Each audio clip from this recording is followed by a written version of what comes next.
Not for the Latinos. Explosive moment featuring Megyn Kelly and Piers Morgan here on Piers's show. I'm only going to play a little bit of this interview, but enjoy. I'm going to start with something where I know we are totally in disagreement, and that is Bad Bunny. And I watched all 15 minutes of it. And I've watched every halftime show going back 30, 40 years. I thought as a piece of theatre, it was the best I've seen. Just the most extraordinary kind of Broadway on steroids piece of theatre.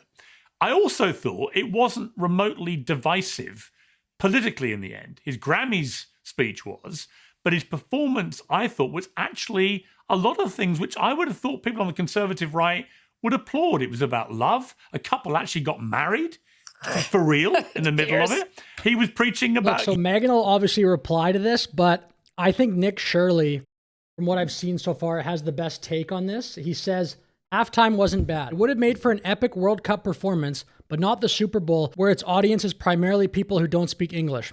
My grandpa said I watched 20 weeks straight for a halftime. I can't even understand. That's the problem. That's how I feel about it. If it was the World Cup, it would have been fine. I kind of watched the halftime show. I mean, I wasn't really paying attention, but I don't think it was as bad as Kendrick Lamar's. It's just, that's the Super Bowl. Again, I think Nick Shirley hits the nail on the head. If that was the World Cup, it would have been fine, but not the Super Bowl in America. That's, I think, the point Piers does not understand. Unity, not just the United States of America, but the wider Americas. What was the problem, Megyn? A certain male gesture is coming to mind, but I'm not sure I can do it on this show. No, it wasn't. I think I know what she's referring to. About what he was actually going to do during the middle of the Super Bowl performance. It's about him.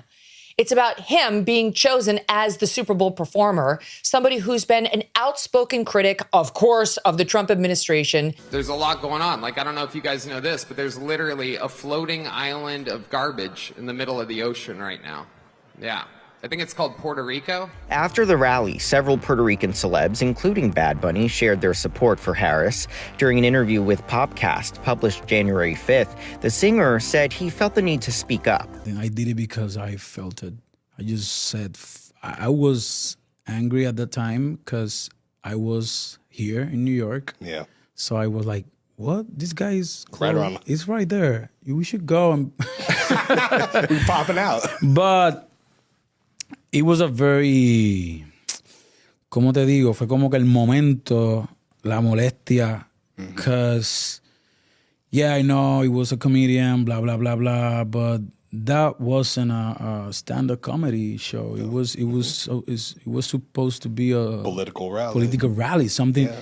And of America and our anti-immigrant policies. This is long before the current controversy over ICE. He doesn't want illegals deported from this country. Well, too bad, because the majority of Americans do want that and are not shy about pushing for it. And that's why President Trump got elected. So he and his little buddies over at Green Day never miss a chance to bash the United States of America. He got selected because Jay-Z, for some reason, has got the choice over who performs at our Super Bowl, who's another problem. Don't even get me started on his friendship with Jeffrey Epstein. Why is he choosing who's appropriate for American children to watch during our seminal sporting event? And I'm sorry, Piers, but to get up there and perform the whole show in Spanish is a middle finger to the rest of America. Who gives a damn that we have 40 million Spanish speakers in the United States? We have 310 million who don't speak a lick of Spanish. This is supposed. Look, this I think is the point. Why would you have the Super Bowl halftime show be in Spanish? I think it's a great point, and I think it's why America is the greatest country, because they complain about crap like that. I live in Canada. I know with certainty there'd be very few Canadians, definitely, that would get on television that would push back at all. Maybe here it would be something like Punjabi or Bengali or something, some sort of halftime show in those languages. Nobody would push back. It would be all fine. For example, Don Cherry, Canadian icon, got canceled and basically publicly humiliated in front of the entire country a few years ago for this statement. Hockey commentator Don Cherry courted controversy during his Coach's Corner segment Saturday on Hockey Night in Canada. over this. You people love you that come here, whatever it is. You love our way of life. You love our milk and honey. At least you could pay a couple of bucks for poppies or something like that. Appearing to blame immigrants for not appreciating Canada's veterans. I think it's inflammatory. Incredible. The phrase "you people" got this guy, who's a Canadian hero, fired. You people love you that come here, whatever it is.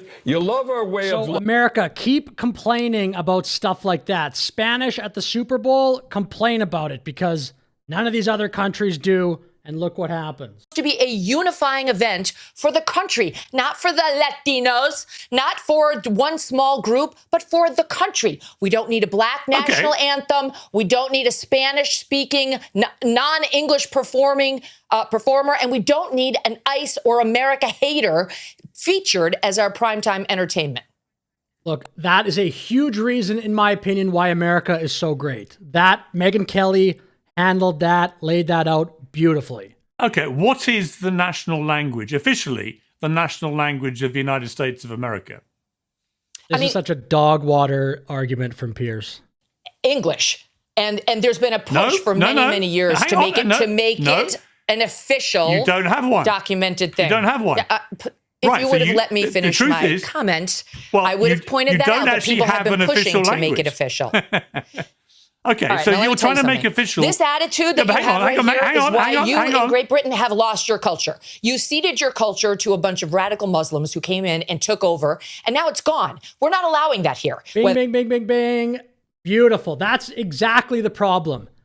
Every other Western country, pretty much. There's maybe some exceptions you can find, but a bunch of them. Canada, the UK, and obviously England's a part of that, but a lot of European countries, too, have this sheepish attitude that I would say Piers is representing here, and it's gotten them nowhere. Whether it's Hispanic, whether it's Muslim, it's not happening in the United States of America. That's why President Trump was elected. And whether it's Bad Bunny, who is American but refuses to speak English in his performances, or anybody else, we have to keep the Super Bowl, which is a quintessential American event.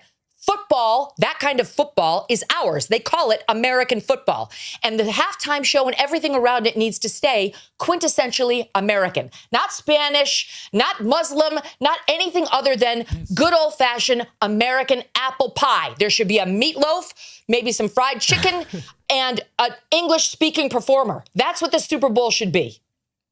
Look, I totally agree with this. And you could say in an isolated incident, if it's just one Super Bowl where the halftime show is Spanish and then it goes right back to all the kind of regular Super Bowl halftime shows, you could be like, oh, that's fine, but that's not what happened. That's not what's happening in UK. That's not what is happening in Canada. You got to nip this stuff in the bud very quickly like America has done here.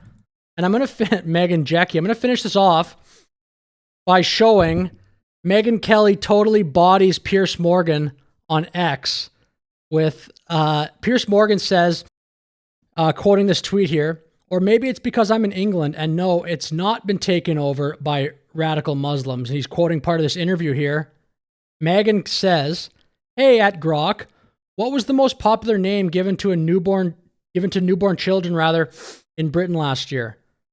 Grok replies, according to 25 data, like the Mirror and other reports, Muhammad was the most popular baby name for boys in the UK. So I think Megyn won that one. Let me know your thoughts in the comments. Thank you very much for watching. Like and subscribe.